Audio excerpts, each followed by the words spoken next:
سبحانك لا علم لنا إلا ما علمتنا إنك أنت العليم الحكيم ولا حول ولا قوة إلا بالله العلي العظيم رب اشرح لي صدري ويسر لي أمري واحلل عقدة من لساني يفقه قولي أما بعد. Terima kasih kepada Hajah Nun Ismail selaku moderator ataupun pengerusi Majlis Ilmu ataupun kuliah duha kita pada pagi ini. Admin SPAQ, seterusnya para penonton, para pendengar, penuntut ilmu, jemaah muslimin, muslimat yang dirahmati dan dikasihi Allah Subhanahu wa taala sekalian. Apa khabar para jemaah semua pada hujung minggu pada hari ini? Mudah-mudahan Alhamdulillah semua baik, dengan rahmat Allah. Amin, amin. Agak lama tak jumpa kita. Rasanya kali terakhir tahun lepas. Macam agak lama ya. Betul lah tahun lepas, iaitu tahun 2023, tahun Masihi. Dan Alhamdulillah saya ucap terima kasih juga kepada semua jemaah yang mendoakan keselamatan dan kebaikan kami sepanjang berada di Tanah Suci. Dan Alhamdulillah saya sampai di Malaysia pada hari Rabu petang. Dan hari ini merupakan hari yang keempat saya berada di Tanah Air, insya-Allah. Terima kasih atas doa tuan-tuan. Alhamdulillah kami pergi seramai 50 orang dan kembali juga seramai 50 orang. Alhamdulillah. Doakan mudah-mudahan segala amal ibadat kami diterima oleh Allah Subhanahu wa taala. Segala dosa kami diampunkan oleh Allah dan Allah memperkenankan, memakbulkan segala hajat dan permintaan kami, dan doa kebaikan buat jemaah juga insya-Allah. Dan Allah Subhanahu wa taala akan sentiasa menjemput dan mengundang kita menjadi tetamu Allah Subhanahu wa taala dan juga Nabi kita sallallahu alaihi wasallam. Para penonton, para jemaah SPAQ yang dirahmati dan dikasihi Allah Subhanahu wa taala. Walaupun kita mungkin agak lama tidak berjumpa, saya yakin dan percaya proses pembelajaran ataupun semangat kecintaan kita kepada ilmu dan juga beramal kepada Allah Subhanahu wa taala sentiasa memuncak. Dan walaupun kita sekadar menyambut tahun Masihi, sudah tentulah keazaman kita, sudah tentulah niat dan hasrat kita ingin menjadi manusia yang lebih baik dan lebih hampir kepada Allah Subhanahu wa taala. Kerana bila-bila masa sahaja Allah Subhanahu wa taala boleh menjemput kita kembali kepada penciptanya. Dan kita inginkan mudah-mudahan di saat Allah Subhanahu wa taala memanggil kita menghadap Allah Subhanahu wa taala dalam keadaan kita melakukan ketaatan, dalam kita melakukan kebaikan, dan mudah-mudahan kecintaan, keterujaan kita terhadap ilmu yang membawa kita semakin dekat dan tunduk kepada Allah, ianya menjadi perhitungan yang baik di sisi Allah Subhanahu wa taala insya-Allah. Para jemaah yang dirahmati dan dikasihi Allah Subhanahu wa taala, insya-Allah pada hari ini kita akan teruskan kuliah kita dalam perbincangan kita berkaitan dengan adabul mufrad, yang masih lagi berkisar perbincangan kita tentang berbuat baik terhadap orang tua, berbuat baik terhadap kedua ibu bapa. Dan sudah tentulah ini di antara cabang, ini juga merupakan di antara jalan selain daripada amal soleh kita beribadah kepada Allah, kita menginfakkan harta dan tenaga kita pada jalan Allah. Birrul walidain merupakan salah satu cabang yang sangat luas, satu cabang yang sangat besar yang boleh membawa kita kepada syurga Allah Subhanahu wa taala. Jadi perbincangan kuliah kita tentang buat baik pada mak ayah, menjaga hubungan terhadap mereka, berbakti bersungguh-sungguh terhadap mereka, mendoakan kebaikan untuk mereka, mendoakan kesejahteraan untuk mereka, mencari apa jua jalan untuk mengembirakan mereka, berusaha dengan apa jua jalan untuk menghilangkan kesedihan dan kedukaan pada mereka, sudah tentulah satu perkara yang mulia di sisi Allah Subhanahu wa taala. Walaupun pada hari ini ramai di kalangan kita memandang rendah, ramai di kalangan kita melihat ia perkara yang remeh, kerana di sekeliling kita ramai orang mempunyai ibu dan ayah. Tetapi yang membezakan kita ialah bagaimana kita menyantuni, ialah bagaimana kita melayani mereka sewajarnya yang dihendaki oleh Allah Subhanahu Wa Taala dan juga Nabi kita sallallahu alaihi wasallam. Dan sudah tentu pada hari Minggu ini masa yang paling baik ketika kita ada masa yang lapang, tidak terikat dengan kerja, dengan komitmen untuk kita menyantuni mereka dengan pelbagai cara dan juga kaedah selagi mana yang boleh mengembirakan mereka dan menghilangkan kedukaan mereka dalam kehidupan mereka pada hari ini. Apatah lagi menyusahkan mereka, na'udzubillah min dzalik. Ini bukan masanya untuk mereka dibebani dengan sama ada dengan beban masalah, beban hutang dan keuangan, beban tugas dan sebagainya. Seringkali kita mendengar pada hari ini, anak-anak ada cuba mengambil kesempatan. Bukan yang sepatutnya mengambil ruang untuk mengembirakan, memberi sumbangan dan berbakti kepada mereka. Yang kita dengar pada hari ini, mengambil kesempatan di atas waktu terluang, tenaga yang ada pada mereka untuk dihumbankan. Ini istilah yang mungkin kasar ya, tapi wujud. Untuk dihumbankan, diletakkan ke atas mereka. Di atas kebaikan, di atas kesayangan mereka terhadap darah daging anak dan cucu kita. Sudah tentu ini perkara yang perlu kita insafi kerana mereka bukan lagi untuk dibebani dengan perkara-perkara yang sudah menyusahkan mereka ketika mereka pada waktu yang muda dalam membesarkan kita dan juga adik-beradik yang lain. Jemaah muslimin muslimat yang dirahmati Allah Subhanahu Wa Taala. Kita masuk perbincangan kita pada poin yang ke-26. Telah kita bincangkan bagaimana Nabi SAW memerintahkan kita untuk berlaku baik, untuk berbuat ihsan kepada keduanya, walaupun dalam keadaan mereka itu tidak beriman kepada Allah Subhanahu Wa Taala. Tengok poin yang ke-26. Telah mengkhabarkan kepada kami Musa, katanya telah mengkhabarkan kepada kami Abdul Aziz bin Muslim dari Abdullah bin Dinar. Aku mendengar Ibnu Umar berkata, ayah aku Umar radhiyallahu anhu pernah melihat pakaian sutera yang berikat pinggang. Lalu ia berkata, wahai Rasulullah, belilah pakaian ini dan pakailah ketika Jumaat untuk menyambut ketika datang utusan. Kata beliau, sesungguhnya orang yang memakai pakaian ini adalah orang yang tidak mendapat bahagian pahala di akhirat. Suatu ketika didatangkan kepada Nabi sallallahu alaihi wasallam pakaian sutera yang lebih banyak. Lalu Nabi mengirimkan kepada Umar pakaian sutera itu seraya berkata, bagaimana aku memakai pakaian itu? Padahal aku sudah mengatakan yang pernah aku katakan kepadanya. Berkata kepada Umar, aku memberikannya padamu bukan supaya kamu memakainya, tetapi untuk kamu jual dan berikan kepada orang lain.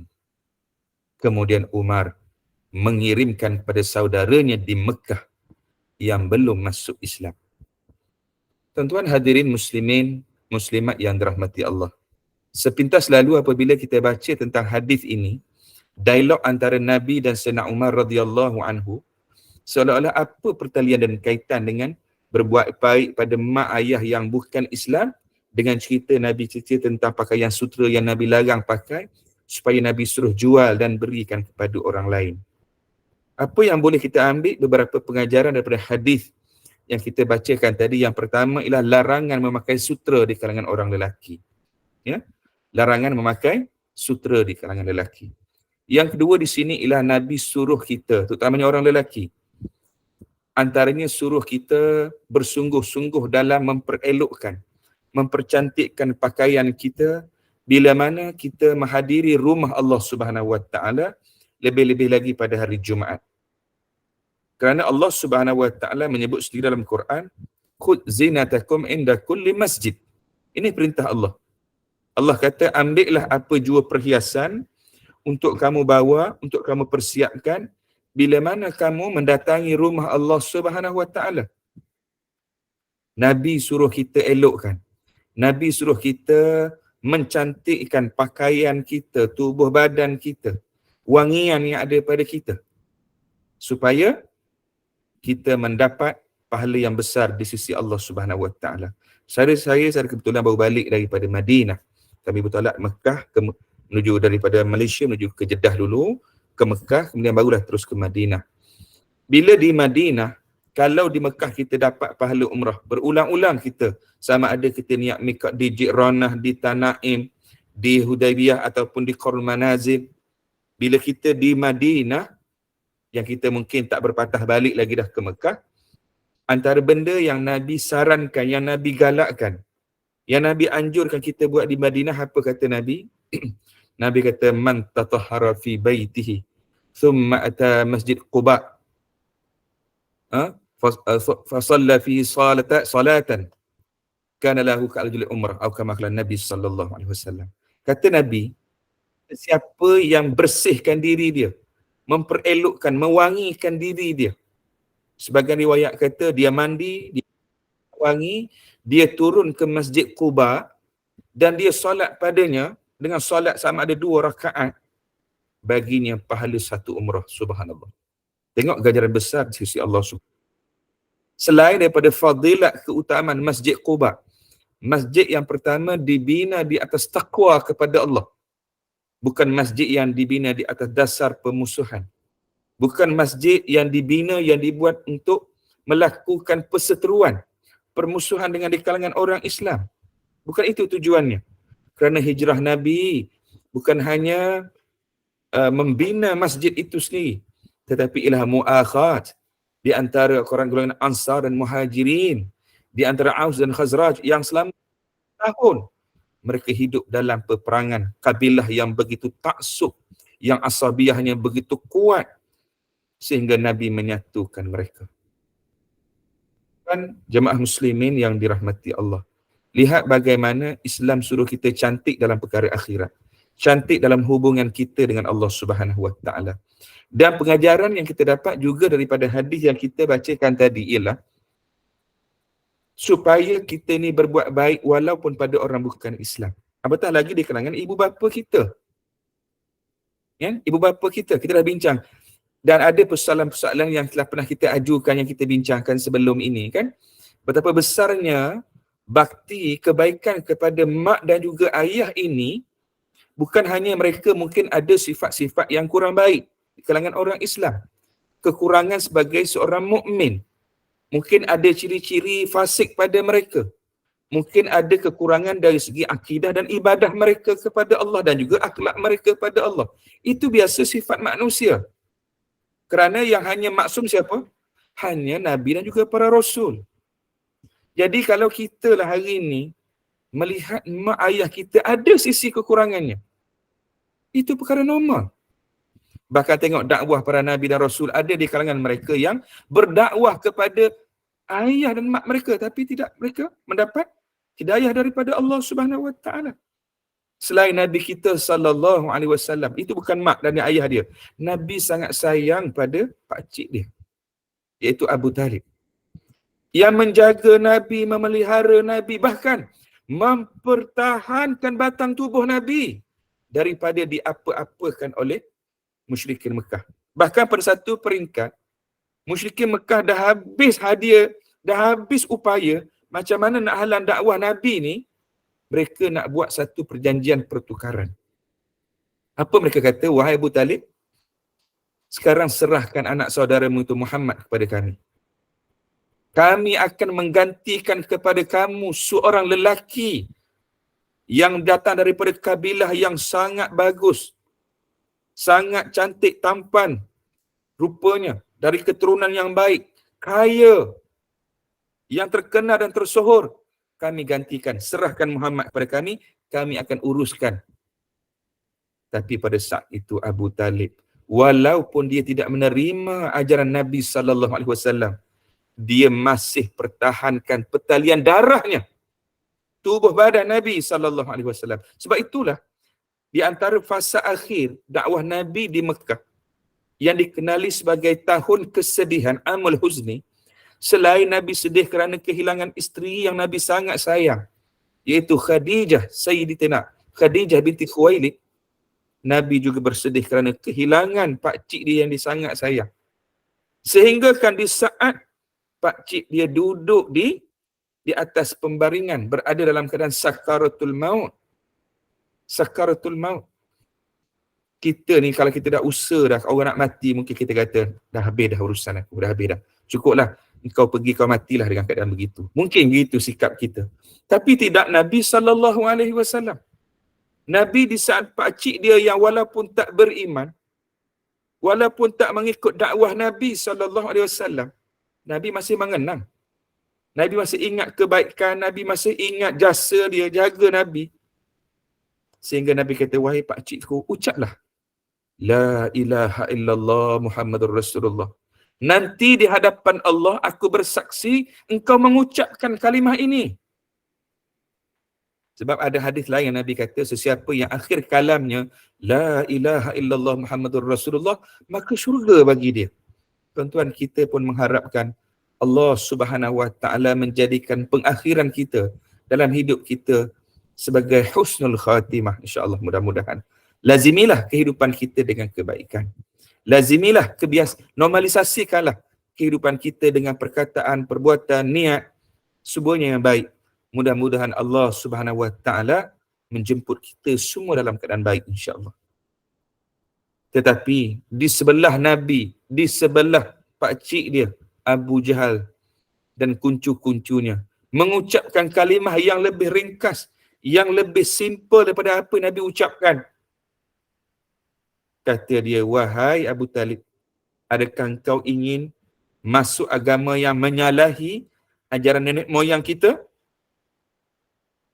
Sebab itulah Allah sebut dalam Quran, wahai Muhammad, innaka la tahdi man ahbabta, walakinnallaha yahdi man yasha. Wahai Muhammad, sesungguhnya engkau tidak mampu memberi petunjuk dan hidayah kepada orang yang engkau sayangi sekalipun. Kerana Allah lah yang memberi hidayahnya. Tetapi usaha, tetapi ikhtiar yang ditunjukkan oleh Nabi SAW sehingga penghujung akhir hayat Nabi SAW. Itu yang sangat menyedihkan Nabi. Bukan hanya kehilangan pakcik yang dia sangat sayang. Nabi ada 4 orang pakcik ketika Nabi diangkat menjadi Rasul. 2 orang beriman, 2 orang tak beriman. 2 orang beriman siapa, tuan-tuan yang dirahmati Allah? Yang pertama ialah Abdul Muttalib, Hamzah bin Abdul Muttalib. Pakcik Nabi merupakan Sayyid Syuhada, merupakan penghulu syahid dalam peperangan Uhud, yang dibunuh oleh Wahsy. Yang dibunuh oleh Wahsy, yang dilemparkan tombak tepat kepada dada pakcik Nabi, yang Nabi juga sangat bersedih. Nabi kata, Nabi jumpa mayat pakcik dia, Nabi kata, Ammi, huwa asadullah, ini pakcik aku. Ini merupakan singa Allah Subhanahu Wa Taala. Nabi sangat sayang, Nabi menangisi pemergian pakcik dia. Yang Islam ni. Yang kedua ialah Abdullah bin Abbas. Abdullah bin Abbas. Yang Ibn Abbas, Abbas. Yang merupakan pakcik Nabi, yang juga Nabi sayang dan beriman kepada Allah Subhanahu Wa Taala. Dan 2 orang yang tidak beriman ialah Abu Lahab. Abu Lahab. Dan yang kedua inilah Abu Talib. Dan kita nak ambil pengajaran di sini ialah yang Nabi, yang Allah Subhanahu Wa Taala perintahkan kita berbuat baik. Walaupun keduanya bukan hanya kekurangan dari segi amalan Islamnya, pegangan Islamnya, bahkan jika mereka kafir sekalipun, bukan menjadi alasan untuk kita tidak berbuat baik padanya. Bahkan Nabi Allah Ibrahim alaihi salam, ketika diangkat oleh Allah menjadi Rasul, dia berhadapan dengan ayahnya yang bukan hanya menyembah berhala, bahkan membuat patung berhala yang bernama Azar. Walaupun sebahagian ulama tafsir berselisih pandangan, adakah Azar itu nama ayahnya, adakah itu pakciknya, tetapi sebahagian ulama tafsir berpegang kepada Azar itu ayah dia, tukang buat berhala. Bayangkan, tukang buat berhala kepada raja, kepada pemerintah. Dan Nabi Allah Ibrahim mengajak ayahnya kembali kepada Allah. Sedangkan ayahnya bukan hanya mensyirikkan Allah, bahkan menjadi pembina patung-patung dan berhala kepada penduduk di zamannya pada ketika itu. Dan di dalam hadis Nabi SAW, satu ketika di mahsyar nanti Nabi Allah Ibrahim berjumpa dengan ayah dia. Berjumpa dengan ayah dia. Dia melihat ayahnya dengan wajah yang suram. Dia kata, wahai ayahku, marilah ikut bersama-sama dengan aku ke syurga ni. Lebih kurang begitu, kata Nabi Allah Ibrahim. Jumpa ayah kita sendiri. Begitulah. Tapi Allah Subhanahu Wa Taala mengatakan, tidak wahai Ibrahim. Sedangkan Ibrahim ni Khalilullah, kekasih Allah. Hanya dua Nabi yang dapat gelaran Khalilullah. Nabi kita Muhammad sallallahu alaihi wasallam, dan yang kedua ialah Nabi Allah Ibrahim alaihi salam. Pengorbanan keduanya cukup besar sehingga mendapat gelaran Khalilullah, kekasih Allah. Tapi di saat Nabi Allah Ibrahim jumpa ayah dia kata, dia akan ikut sekarang engkau. Aku ikut sekarang engkau, wahai anakku Ibrahim. Bawalah aku akan ikutkan apa yang kau ajak. Allah kata tidak. Allah kata tidak. Bahkan di saat itu Allah menghinakan lagi. Allah merubah wajah ayahnya menjadi seolah-olah seperti seekor dubuk. Seperti seekor hyena, anjing hutan yang dihinakan oleh Allah Subhanahu Wa Taala. Dan Allah perintahkan, wahai Nabi Allah Ibrahim, lihatlah di bawah tapak kakimu. Dia lihat wajahnya, ayahnya berdebu menjadi seperti seekor binatang. Sehingga Nabi Allah Ibrahim kata, ya Allah, engkau bukankah pernah berjanji engkau tidak akan memperhinakan aku di hadapan umat yang ramai ini? Ketika Nabi Allah Ibrahim menginginkan keinginan seorang anak untuk membela ayahnya di akhirat. Tapi tidak, kata Allah Subhanahu Wa Taala. Keinginan kita ingin berbuat baik pada mak ayah walaupun sampai di akhirat. Tetapi Allah telah meletakkan ketetapannya. Allah meletakkan ketetapan. Di dunia kena berbuat baik sesungguh-sungguhnya, berdakwah kepada mereka. Tetapi di saat ketetapan Allah sudah pun tiba, Allah telah mengheret ayahnya ke neraka. Tapi Allah Ibrahim kata kepada Allah, ya Allah, Kau telah berjanji, Engkau tidak akan memperhina dan mempermalukan aku, ya Allah. Tapi kata Allah Subhanahu Wa Taala, telah sampai pada waktunya dakwah kepada mereka, mengajak mereka, berusaha sesungguhnya. Tetapi hidayah itu datang daripada Allah Subhanahu Wa Taala. Ya? Jadi tuan-tuan, jemaah muslimin yang dirahmati dan kasih Allah Subhanahu Wa Taala, dalam lipatan sejarah Nabi kita sallallahu alaihi wasallam, Nabi Allah Ibrahim, bahkan nabi-nabi yang terdahulu, Nabi Nuh berdakwah kepada ahli keluarganya dengan sungguh-sungguh. Bahkan dalam Quran diceritakan bagaimana anaknya ketika banjir yang besar, ketika Nabi Nuh sudah pun naik di atas bahtera yang dibina bersama orang beriman dan bersama dengan haiwan-haiwan yang lain, dia melihat anaknya berenang. Maknanya air sudah pun naik. Tetapi tengok usahanya masih ada. Dia panggil anak dia, wahai anakku, naiklah ke sini. Bersama-sama dengan aku. Dia usaha lagi. Tapi apa jawab anak dia? Aku ingin berenang ke arah bukit sana. Masih lagi membantah. Masih lagi menolak dakwah yang dibawa oleh ayahnya, iaitu Nabi Nuh alaihi salam. Nabi Nuh alaihi salam, tuan-tuan yang dirahmati Allah, dia berdakwah selama 950 tahun. Allahu Rabbi. 950 tahun. Umur kita umat akhir zaman ni sampai ke 90. Kalau ada bonus lah. Ada sampai ke 80 tahun. Tapi dakwah dia pada keluarga dia, kaum dia, begitu lama. Di saat anak dia kata, aku nak ingin berenang ke arah bukit sana, di saat itu Allah mendatangkan gelombang yang besar dan menenggelamkan anaknya. Dan dia mati dalam keadaan kekufuran kepada Allah Subhanahu Wa Taala. Allahu Rabbi. Sebab itulah bila Allah sebut dalam Quran, may yahdillahu la mudhillalah. Apabila Allah beri petunjuk pada seseorang itu, tak ada sesiapa yang boleh bagi sesatkan dia. Wa may yudlil fala hadiyalah. Dan sesiapa yang nak Allah sesatkan mereka pula, naudzubillah. Jangan kita ada golongan ini, tak ada siapa yang mampu beri hidayah pada sesiapa pun. Tengok, ini kuasa Allah. Tetapi upaya kita, perancangan kita sentiasa kena berjalan. Mak kita ada kekurangan dia, kita kena bantu. Doa untuk mereka. Doa siapa lagi kalau bukan doa anak yang soleh? Betul tak?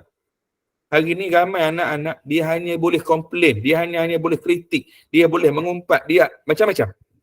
Tetapi berapa ramai anak-anak yang ada pada hari ini melihat ada kelemahan, kekurangan pada orang tua. Kena tengok juga, mak kita hari ni lemah, jahil, tak tahu apa. Sebab mungkin nak jaga kita, bagi tumpuan pada kita masa kita kecil dan dia muda dulu. Jangan kita lihat kata, mak ni kenapa tak semayang, kenapa macam ni kan. Tengok dari sudut positif. Dulu dia bekerja keras untuk membesarkan kita, adik-beradik kita. Sehingga Allah beri peluang dia ke akhir hayat. Untuk kita pula, bimbing dan ajak mereka kepada Allah Subhanahu Wa Taala. Kalau kita tidak mampu menyumbang dari segi ekonomi, tak mampu menyumbang dari segi harta, jadilah anak yang berbakti yang menyumbang dari segi ilmu, kebaikan dan akhlak. Ya? Jangan kita menjadi manusia yang orang kata bukan hanya tidak membina, bahkan meruntuhkan lagi. Tidak mampu memberi kebaikan, bahkan menyalurkan perkara kejahatan dan keburukan. Na'udzubillah min dzalik. Tentu anak yang baik, yang Allah beri peluang sampai dia masih hidup, ada salah satu ataupun kedua orang tuanya peluang jalan dia bukan hanya mencapai syurga, bahkan kebaikan di dunia. Kebaikan di dunia, kerana kata Nabi sallallahu alaihi wasallam, radallahu ala ridal walidain. Redha Allah atas redha ibu bapa kita. Kita buat atas dunia ni, mak ayah redha, mak ayah suka, mak ayah restu. Sudah tentu mendapat restu daripada Allah. Syarat mesti perkara yang baik. Ya, perkara yang baik. Kita nak pergi haji, umrah, kita minta restu, mak, saya nak pergi ni. Bawa mereka sekali lebih baik. Ya, menyantuni mereka. Kita dah baca hadis sebelum ni bagaimana kisah para sahabat duduk dalam rumah, beri salam sebelum keluar rumah musafir. Assalamualaikum mak. Semoga Allah berkati hidupmu, umurmu, rezekimu, kesihatan untukmu.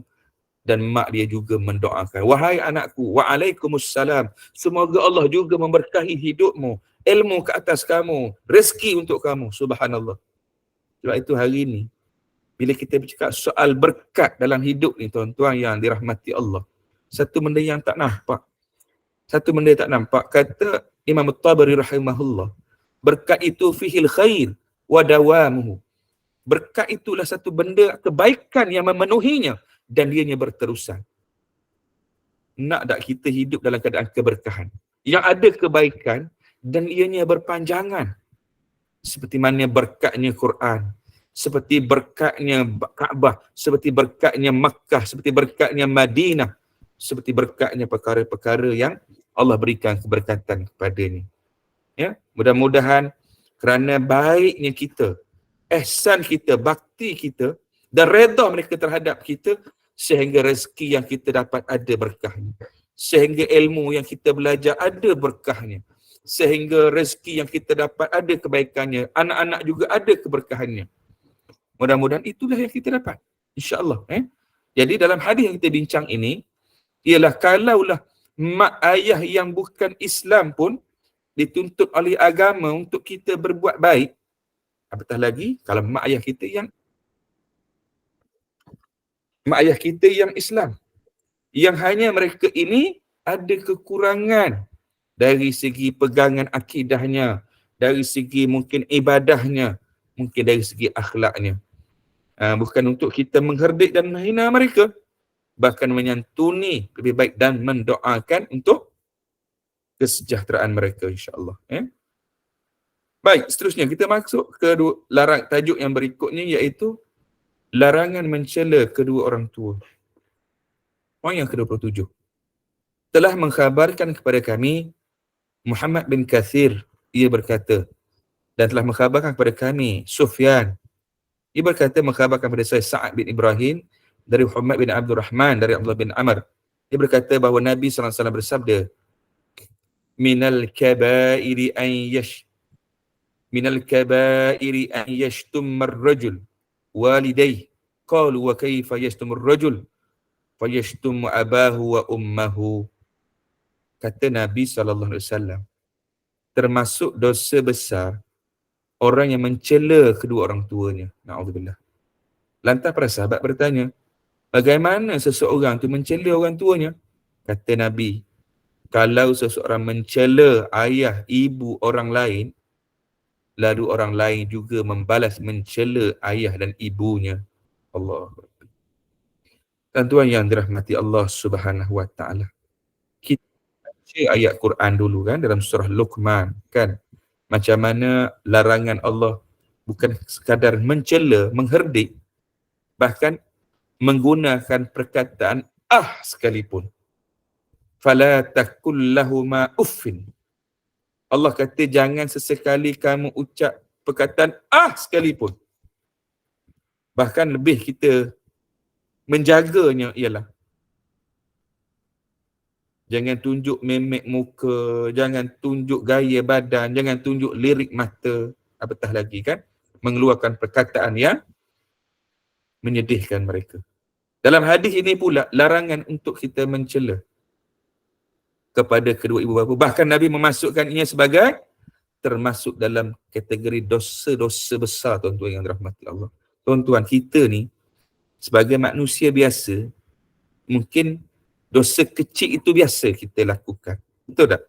Semenjak kita celik mata daripada awal kita menjalani kehidupan seharian kita, daripada waktu tengah hari, petangnya sehingga ke malam tutup mata balik, mungkin ada beberapa kesalahan, dosa kecil yang kita buat.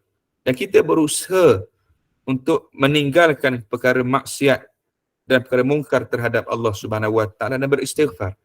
Tetapi boleh sahaja orang ini, manusia ini terjatuh kepada satu perangkap, ini talbisu iblis, perangkap iblis ni, sehingga kita buat dosa besar yang kita mungkin tak sedar. Antaranya apa dia? Mencela kedua ibu bapa kita. Kan? Mencela. Kita kadang-kadang lupa. Kita kadang-kadang lupa dan alpa bahawa ini manusia istimewa yang Allah Subhanahu Wa Taala anugerahkan kepada kita untuk kita berbakti dan berbuat kebaikan kepadanya. Ya? Kena ingat, ia termasuk kategori dan dosa besar. Kalaulah larangan Allah tu tak boleh, mencela apatah lagi. Walaupun mungkin hari ni kata, Ustaz, saya tengok ada orang dia buat jahat pada mak ayah dia. Saya tengok senang lenang hidup dia, Ustaz. Ini juga talbisul iblis. Ini juga talbisul iblis. Kena ingat, Ustaz, saya tahu usaha orang tua saya, tapi hidup saya senang lenang. Ini dia kena jaga-jaga. Ini fitnah. Ini fitnah kita. Kena jaga-jaga. Kita pernah dengar perkataan istidraj? Kan? Istidraj ini ialah satu ujian yang Allah beri kepada sama ada orang Islam ataupun bukan orang Islam juga, yang dia boleh hidup mewah. Lagi dia buat jahat maksiat, rezeki bertambah-tambah. Lagi dia buat jahat, kawan makin suka pada dia. Itu tak mustahil. Kerana Allah nak mempersiapkan untuk dia azab yang lebih dahsyat, yang lebih pedih di sana nanti. Dia beranggapan kesenangan, kemewahan, kemudahan hidup atas dunia atas tindakan salah yang dibuat atas bumi dan Allah meredainya. Ini satu pandangan pegangan yang silap. Jangan kita merasakan kemaksiatan, kederhakaan yang kita buat tidak memberi apa-apa kesan kita atas dunia dan itu sebagai satu jalan untuk kita selamat di akhirat. Itu salah langkah, tuan-tuan yang dirahmati Allah. Itu anggapan yang salah. Hari ini kita lihat ramai orang yang kaya, ramai orang yang bermewah dengan harta mereka. Tetapi adakah mereka tunduk patuh kepada Allah Subhanahu Wa Taala? Ramai hari ini yang ada begitu. Ya. Jadi sebab itulah apabila kita bercakap soal ketaatan kepada Allah, ketaatan kepada mak ayah, dia saling datang beriringan. Dia saling datang beriringan. Mesti melakukan kebaikan kepada Allah. Hablum minallah wa hablum minan nas. Hubungan yang baik dengan Allah Subhanahu Wa Taala dan hubungan yang baik dengan manusia. Terutama manusia yang paling istimewa yang Allah Subhanahu Wa Taala berikan kepada kita. Oleh itu, kalau ada di kalangan kita yang pernah mencela, yang pernah mengherdik, apatah lagi kita gerung dengar berita mutakhir dalam negara kita, pengaruh apa sekalipun, ada yang memukul, bahkan ada yang sampai ke tahap membunuh. Kan? Pengaruh alkoholnya, pengaruh dadahnya, na'udzubillah, minta tolong tuan-tuan. Hari ni asuhlah anak kita dengan ilmu. Hari ni asuhlah keturunan kita dengan Al-Quran. Hari ni asuhlah mereka dengan didikan petunjuk daripada Rabbani, daripada Allah dan juga Nabi kita sallallahu alaihi wasallam, sehingga menjadi anak yang mentaati. Takut kita dengar hari ni. Sebab apa? Kerana hari ni mak ayah tidak lagi ditaati. Hari ni mak ayah dijadikan sebagai hamba. Hari ni mak ayah dijadikan sebagai tempat punching bag dia. Na'udzubillah. Mudah-mudahan Allah Subhanahu Wa Taala memelihara orang Islam dan menjaga hubungan di antara anak dan juga mak ayah sehingga kita menjadi orang yang dapat berbakti kepada orang tuanya. Jadi kalau ada di kalangan kita yang pernah syatam, herdik ni bukan hanya tak boleh pada mak ayah, juga pada orang lain, kepada manusia yang lain, bukan pada manusia lain, bahkan makhluk lain sekalipun. Tak boleh hina pada haiwan, tak boleh hina kepada benda, tak boleh hina kepada semua ciptaan Allah Subhanahu Wa Taala. Seburuk-buruk khinzir tu ciptaan Allah, kan? Kita memang dilarang hanya makan je, tetapi kita kena respect dia binatang Allah. Tapi tak suruhlah ambil pergi cari buat pet kat rumah. Jangan salah faham pula. Tapi tak boleh cemuhkan dia ciptaan Allah, kan? Semuanya yang Allah ciptakan. So, tentu ada kebaikannya. Nyamuk yang kita marah bising kat telinga kita, kan? Ada hikmah. Wa ma khalaqta hadza batila. Allah tak cipta sia-sia benda ni. Kita je mungkin tak suka nyamuk, tapi tokey ubat nyamuk, dia doa hari-hari supaya banyaknya nyamuk. Ya tokey buat kelambu, nikmat rahmat bagi dia. Lagi banyak nyamuk, lagi banyak income dia, kan? Banyak pekerja yang boleh kerja di. Bahkan banyak brand pula tu. Fumakila, Shelltok, saya pun tak ingatlah zaman sekarang ni. Macam-macam jenis nama ubat nyamuk. Nama macam ubat tapi menghindarkan nyamuk daripada dekat dengan kita. Dan berapa ramai yang dapat profesor kerana nyamuk, kan? Berapa banyak institut pengajian penyelidikan ditubuhkan kerana nyamuk. Hikmahnya Allah, kan? Tanya, Prof pakai bidang apa, Prof? Saya pakar nyamuk. Pakar nyamuk, bidang nyamuk apa pula, Prof? Saya nyamuk Aedes je, nyamuk denggi je. Sejenis nyamuk tiruk je katakan. Nyamuk banyak jenis. Tapi tengok satu cabang ilmu. Ada seorang profesor pula, saya bukan nyamuk, saya pakar sayap nyamuk je. Allahu Rabbi. Tanyalah apa semua, dia pakar semua benda, kan? Subhanallah, tengok hikmah Allah Subhanahu Wa Taala, larang kita herdik, larang kita kecam, bukan hanya pada mak ayah, manusia yang semua ni, bahkan seluruh kehidupan manusia. Sebab tu hari ni dalam isu duk bincang 2-3 hari kat Malaysia, walaupun duduk tanah suci, duk bincang boleh tak kita guna perkataan yang kasar. Tak boleh, tuan-tuan. Tak boleh. Nabi SAW dalam sepanjang dakwah Nabi, tidak pernah Nabi mengungkapkan perkataan yang kasar, yang jelek, yang herdik, yang hina. Bahkan kepada orang kafir sekalipun. Tengok. Nabi tak kata, wahai penyembah berhala. Tak ada. Wahai penzina. Tak ada. Nabi kata, ya qaumi. Ya Allah. Nabi menjeru, wahai kaumku. Tengok bagaimana Allah Subhanahu Wa Taala seru Nabi Allah Musa dan juga Harun, dua bersaudara ni, jumpa dengan Fir'aun. Fir'aun ni, tuan-tuan yang dirahmati Allah, manusia yang saya kira dia jahat setahap lagi daripada syaitan. Syaitan ketika Allah perintah sembah ataupun tunduk kepada Nabi Allah Adam, dia aba wastakbara, dia enggan dan dia takabur. Tapi Fir'aun ni dia mengaku Tuhan. Syaitan tak mengaku Tuhan. Fir'aun kata, ana rabbukumul a'la, aku Tuhan kamu yang maha tinggi. Dalam keadaan dia mengaku Tuhan, Allah utus Nabi Allah Musa dan Harun.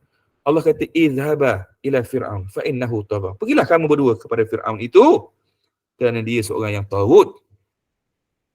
Dan Allah kata, cakaplah, berbicaralah kepada kamu keduanya, kepada Fir'aun itu, bahasa perkataan yang lembut. La'allahu yakhsha yatadhakkar.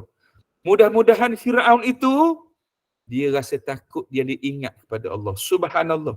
Fir'aun sejahat itu pun Allah Subhanahu Wa Taala suruh cakap dengan lembut.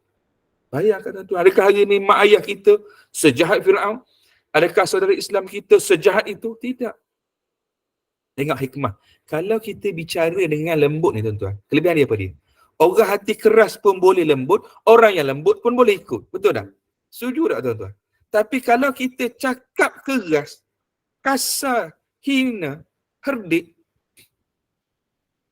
Mungkin kita kata sesuai dengan orang yang hati keras, tapi orang hati lembut tak akan terima.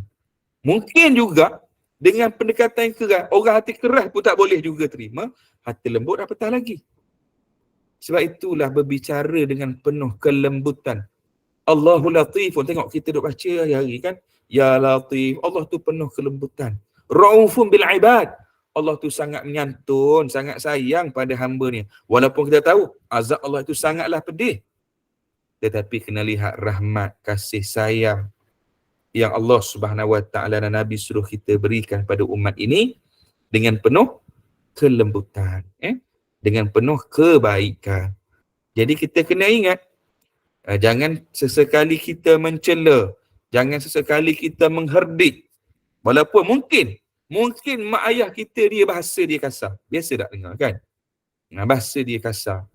Tapi kita jawab dengan lembut. Jangan dalam keadaan mak dan ayah kita meninggikan suara, qaulan kariman. Betul Haji Din, setuju Tetapi kita bukan membalas mereka dengan herdikan, tetapi balaslah dengan bahasa yang baik. Mudah-mudahan mereka akan berubah. Mereka akan menjadi baik kerana asbab kita yang menunjukkan contoh teladan yang baik. Itu yang kita inginkan, insya-Allah. Baik, kita masuk poin yang ke-28. Kita laju sikit hari minggu ni, insya-Allah boleh Apa dia?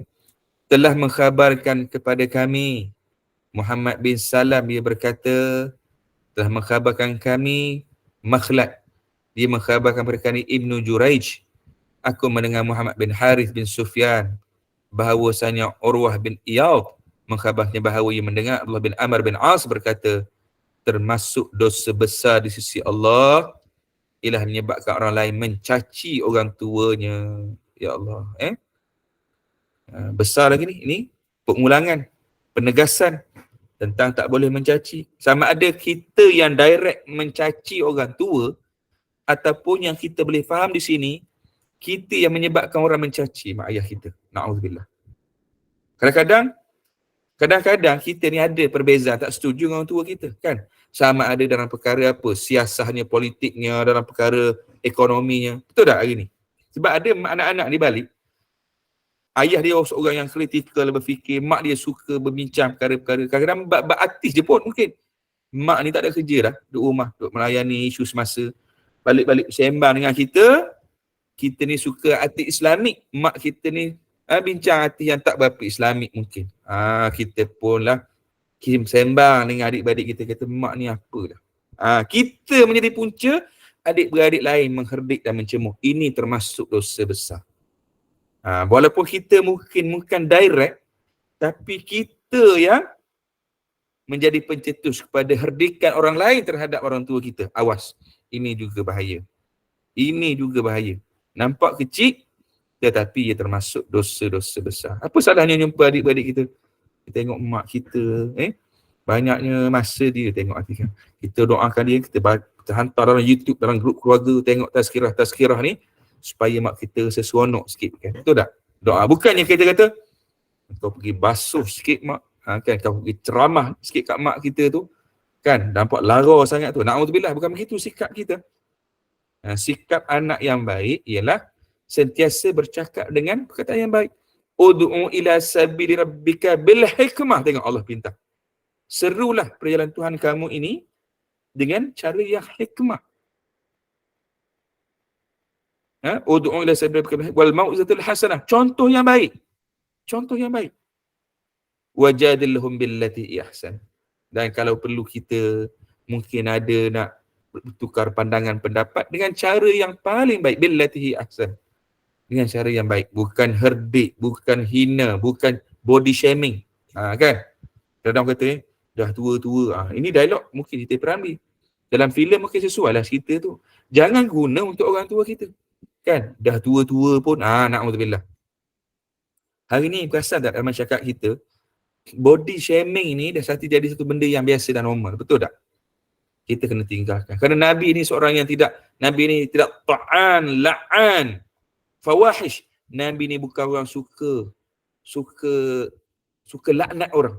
Nabi ni bukan suka yang gelar-gelar kat orang. Nabi ni bukan dia suka beli gelar-gelar yang tak baik pada orang. Tak ada. Nabi semuanya panggilan yang baik. Panggilan yang baik. As-Siddiq, kan? Apa lagi? Al-Faruq, kan? Nah, baik. Isteri Nabi, ya Humaira, kan? Gerak-gerak yang cukup baik.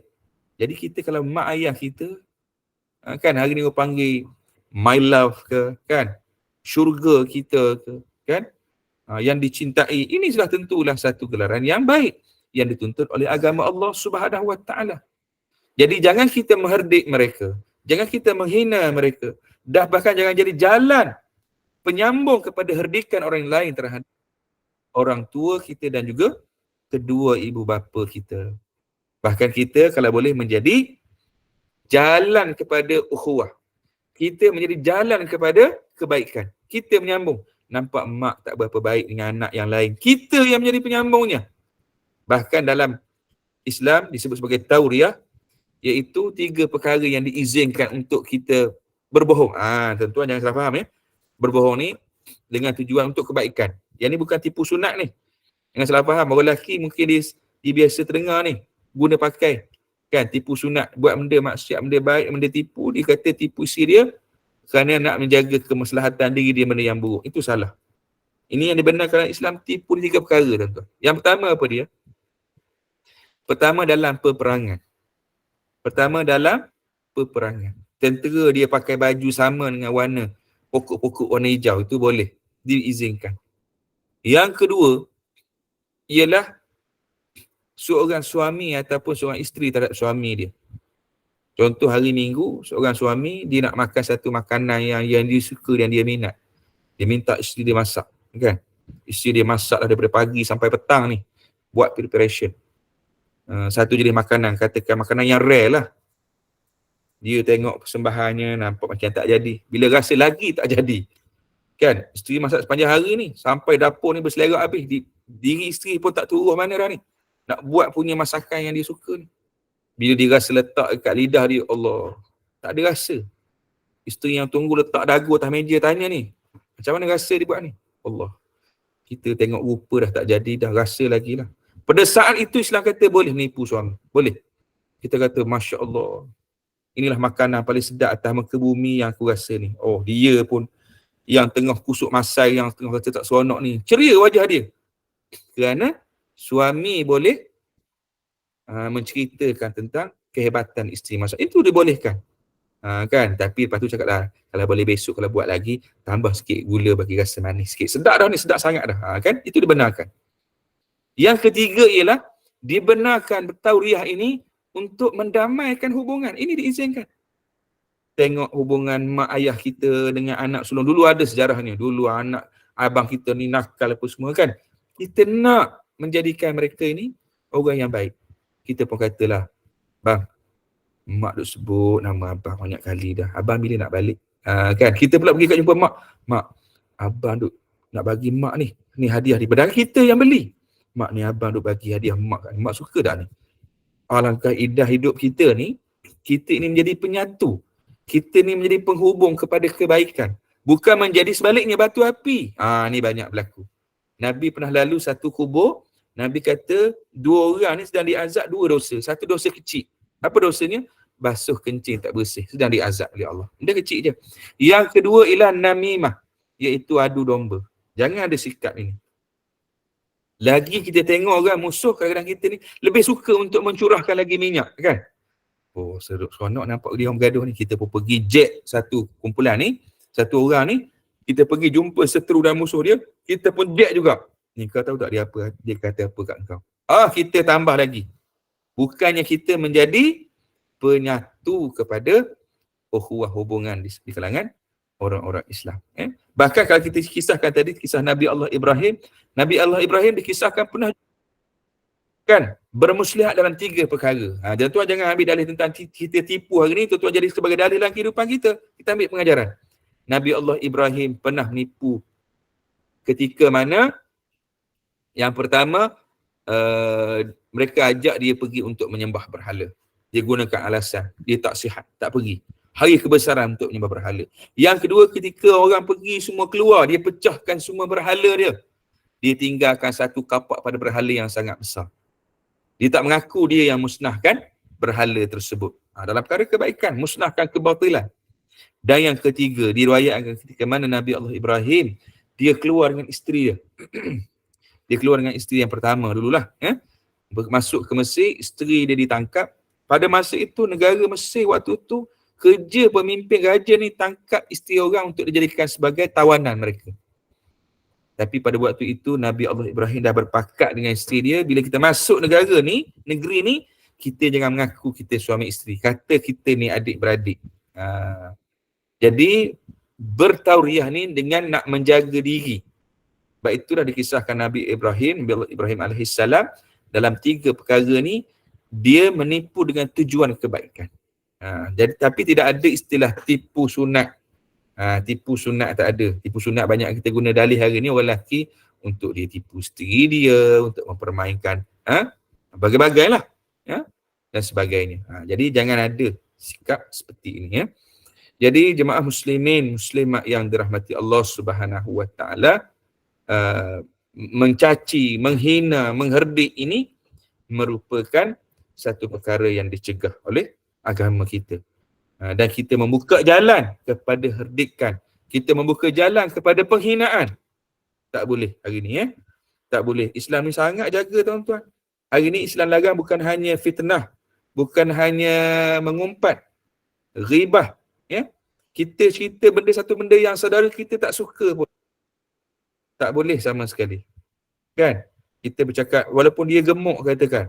Bila dia dengar perkataan gemuk, dia tak selesa, dia rasa sedih. Maka perkara ini juga dilarang oleh Islam. Kan? Berilah gelaran laqab yang baik. Laqab yang baik. Memanggil dengan panggilan-panggilan yang menyenangkan, yang menyejukkan. Macam kita panggil suami, isteri pada hari ini, kita panggil anak-anak kita.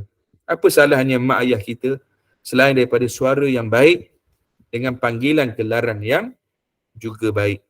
Mudah-mudahan menjadikan mereka rasa tenang, mereka merasa senang, mereka merasa gembira dengan panggilan-panggilan dan ucapan-ucapan yang baik terhadap mereka.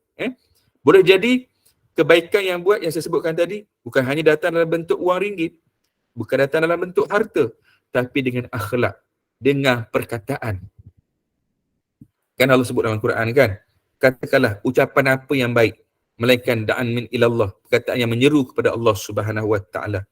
Sudah tentulah kalam yang baik, dia menjadi sebagai satu bentuk doa, dia menjadi satu bentuk seruan yang menyejukkan dan menenangkan hati manusia. Kita tak nak perkataan yang keluar ini menjadi racun.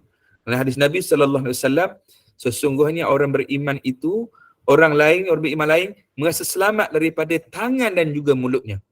Kan? Orang Islam, saudara Islam kita rasa selamat duduk dengan kita, tangan kita tak buat jahat pada dia, mulut kita tak ucap benda yang buruk kepada dia.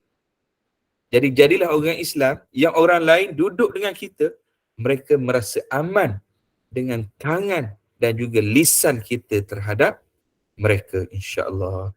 Jadi tuan-tuan muslimin, muslimat yang dirahmati dan dikasihi Allah Subhanahu Wa Taala, kita sudah sampai ke penghujung kuliah duha kita pada hari ini tentang bagaimana kita dianjurkan untuk berbuat baik. Kita dianjurkan bagaimana untuk menghalangi, meninggalkan perkara yang menyebabkan kederhakaan, yang menyebabkan kemurkaan Allah kepada kita akibat perbuatan buruk kita terhadap kedua ibu bapa, sama ada dengan hati, sama ada dengan perasaan, sama ada dengan perkataan, apatah lagi dengan perbuatan kita terhadap kedua orang tua kita. Mudah-mudahan pengajian, mudah-mudahan perkongsian kita pada pagi hari Minggu ini menjadikan satu pengajian yang bermakna dan bermanfaat dan menjadikan kita manusia insan yang hanya bukan lebih berilmu tetapi lebih berakhlak dan lebih cantik dalam bermuamalah hubungan kita dengan manusia, lebih-lebih lagi dengan kedua ibu bapa kita. Ambillah masa mungkin hari Minggu ini dengan berbagai-bagai kebaikan yang boleh kita salurkan kepada kedua orang tua kita dengan ucapan yang baik, dengan sapaan khabar beritanya, dengan membawa mereka bersia-sia dan sebagainya. Mudah-mudahan ganjaran yang besar di sisi Allah Subhanahu Wa Taala bagi mereka yang berbakti kepada kedua orang tuanya, insya-Allah. Jadi saya kira kita berhenti di sini dulu. Saya minta ampun dan maaf sekiranya ada kesalahan kekurangan sepanjang kuliah kita pada pagi ini. Segala yang baik itu daripada Allah Subhanahu wa taala dan segala kekurangan, kelemahan itu daripada diri saya sendiri. Saya minta doa kebaikan juga daripada Tuhan untuk diri saya. Mudah-mudahan kita sentiasa berada dalam kebaikan dan kerahmatan di sisi Allah Subhanahu wa taala. Aqulu qawli hadza astaghfirullahal azim li wa lakum. Wassalamualaikum warahmatullahi wabarakatuh. Saya menyerahkan kembali kepada pengerusi atau pemerintah kita pada pagi ini. Sekian. Baik, terima kasih. Terima kasih Ustaz. Mungkin ada yang nak bertanya, bolehlah ajukan kepada Fadil Ustaz Muhammad Asbi. Dan saya nampak Puan Nur Adida. Ada kat tangan nak tanya ke? Silakan.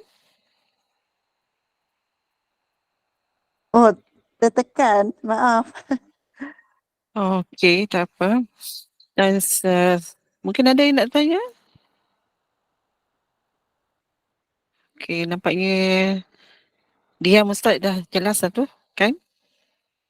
Okay, baik. Alhamdulillah. Jazakallah khairan Fadil Ustaz Muhammad Asbi, iaitu pensyarah pengajian Islam dari UPSI ini atas kesediaan berkongsi ilmu, larangan mencela orang tua.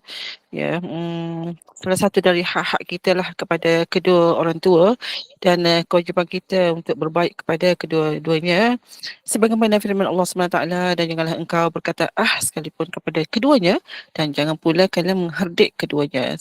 Daripada surah Al-Isra ayat 23. Dan mudah-mudahan menjadi ilmu yang bermanfaat dan kefahaman bagi kita semua pada pagi ini. Dan mohon sebar-sebarlah pengajian ilmu kita ini kepada yang lain juga. Dan saya serahkan pada Ustaz untuk kita tangguhkan dahulu perkongsian ilmu surah ini dengan tasbih kafarah dan surah Al-Asr. Silakan Ustaz. Terima kasih Hajar. Jadi insya-Allah kita akhiri kuliah pengajian kita pada pagi ini dengan tasbih kifarah dan surat Al-Asr. Subhanakallahumma bihamdika asyhadu an la ilaha illa anta astaghfiruka wa atubu ilaik.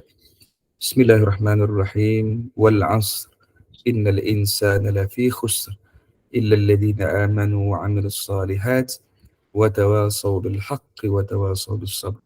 Wallahu a'lam bis-shawab. Assalamualaikum warahmatullahi wabarakatuh. Waalaikumsalam warahmatullahi wabarakatuh. Terima kasih Ustaz. Jumpa lagi semua. Waalaikumsalam. Terima kasih Terima kasih Ustaz. semua. Waalaikumsalam warahmatullahi wabarakatuh. Jumpa lagi semua ya. Jumpa lagi insya-Allah. Terima kasih Pak Ainul. Terima kasih semua. Jumpa lagi malam ini insya-Allah.